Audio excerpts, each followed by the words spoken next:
Hey garden friends, welcome back. And today we're going to talk about a common garden myth. And I just wanted you to have the facts so that you can make the right decision in your garden. Now, why I did this was, and I actually had to put aside another video I was working on, was I was watching another garden vlogger on YouTube this morning. I love her dearly. She has a lot of great information on her vlog, but she was repeating this garden myth. And she's got a great reputation, and so a lot of people believe her when she says certain things. And I just wanted you to know the facts about this garden myth. Now, I don't blame her, because this myth has been perpetuated for years. It's in gardening books. It has even on scientific websites. It has also, I found it on some extensions websites. Also, I have found on The Truth on other extension websites. I should double check, because a lot of people update their information when they learn the most current. So, as I said, I'll look that up again. But I have trialed this myself, and the results I found have been the same as another garden friend who, she has a website called Gardening with Jill. Yes, Journey with Jill, I'm sorry. And she did a much better job of it. She actually weighed her tomato, how many tomatoes she got, etc., and did a side-by-side comparison. And her results were, to me and to her, were confirming that this is a myth. You'll want to stick around and find out the facts about this common misconception. To prune or not to prune? That is the question. And here's Ruben to answer it. So, pruning tomatoes. Many people claim you need to prune your tomatoes for better yield, better health, and better all the way around plant. Not true. So what do people say to prune? Suckers. What are tomato suckers? Tomato suckers are the little stems or growth that comes between the main stem of the tomato and these lateral growths. They come up right here. Now, these suckers or additional stems produce fruit.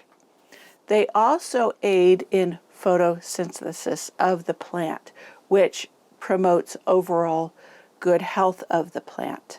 So pruning is not necessary for a good crop, a good yield, or healthy plants. So what is pruning good for? Pruning can be good for areas that have a short growing season.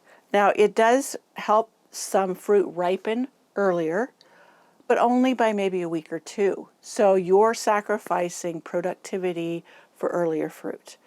The truth, or the facts behind this, is that you do not get a higher yield. You will actually get a higher yield by leaving the suckers on. You also will get a better quality fruit. Why? Because the photosynthesis of the plant creates a healthier plant. All those extra leaves create a healthier plant, therefore you have a higher quality fruit. If you do prune, you will get bigger fruit. If that's something that's important to you, you get bigger fruit, but that isn't important to me. I want consistent fruiting through the summer. I don't have to have a big fat tomato. That might be a pride or ego thing, but it's not for me. And what happens to the fruit is you can get sun scald. I did. When I pruned out those suckers, which helped to shade the tomatoes, prevent them from getting the sun scald, I had damaged fruit. Therefore, I got a much lower yield because I lost fruit to that, which that is ugly. It ruins the fruit. You know, who wants that? So, what's the alternative? The alternative is proper spacing. Now, the one gal, she was saying when she prunes the suckers, she was demonstrating a 4x8 bed, and that she was putting 4 plants and growing them, and she was just doing the main stalk and getting the fruit on that. So 4 plants in that 4x8 bed. So instead of doing that, it is better to put 2 plants in that bed, leave the suckers. You're only taking care of those 2 plants, the consistent watering. I have a blog post, and I should do a video, and I will do a video on the blossom end rot. Blossom end rot is a big problem for a lot of people. There's a whole lot of myths around that too. We will discuss that later. But with the proper watering, proper spacing, you will have less chance of blossom end rot. You have a higher chance when you prune the suckers off of that blossom end rot. I know, don't go after me on this one, because that's the rut the research has found. But proper spacing, proper training. I'll show you a little clip of a video right here of how I used remesh panels. I hung them on obelisks, and I trained my tomatoes up that, and it really worked well. So I'm going to do it right here.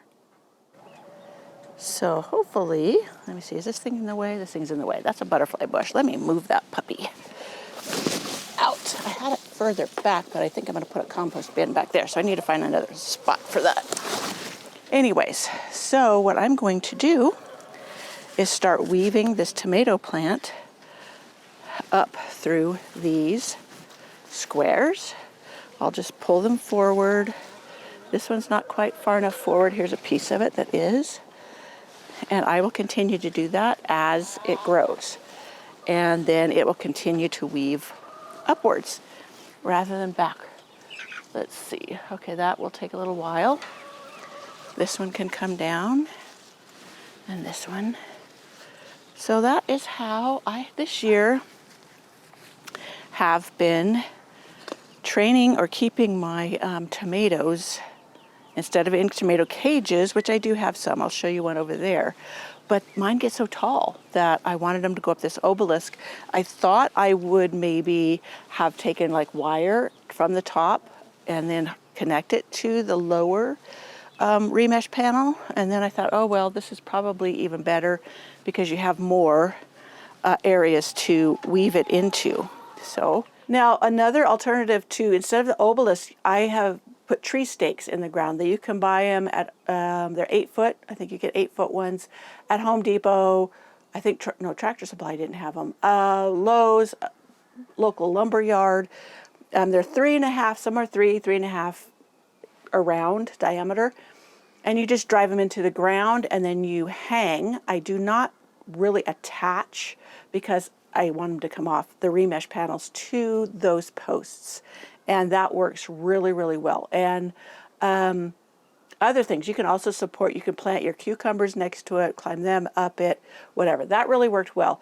I do love my tomato cages, which are the remesh panels, not panels, but the remesh material, and they're made into circles. And they're probably, I have 4 foot ones, but my plants get so tall I need higher. 6 foot ones work the best for me. And those contain the plant. I'm always tucking the limbs inside of the cage. What that does for me too is it protects it from deer. We have deer here. The deer can't get their nose inside that mesh panel, and they can't eat the fruit.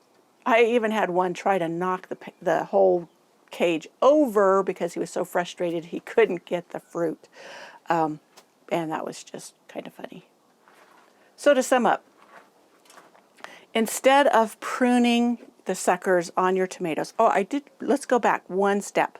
Now, in some areas where there's high humidity and you struggle with fungal problems, pruning may be an option for you. And then, but then you would have to space them still because you want that airflow around them. Jill at Journey with Jill, she lives in Arkansas, so she contends with the humidity, and she still found that not pruning was the way to go. That you get the higher yields with not pruning, you get healthier fruit with not pruning. You can get bigger fruit with pruning, but if that's important to you, know that. But you can get away with less plants and still get more fruit if you just leave the suckers on here and just train them. as you would the rest of the plant. You can tie them into the main stem. You can tie them to whatever you're supporting it with, if you have a cage, if you have whatever. Just know that, and it will save you a whole lot of work. You're not in there always pinching out or worrying about getting those suckers off of your plant.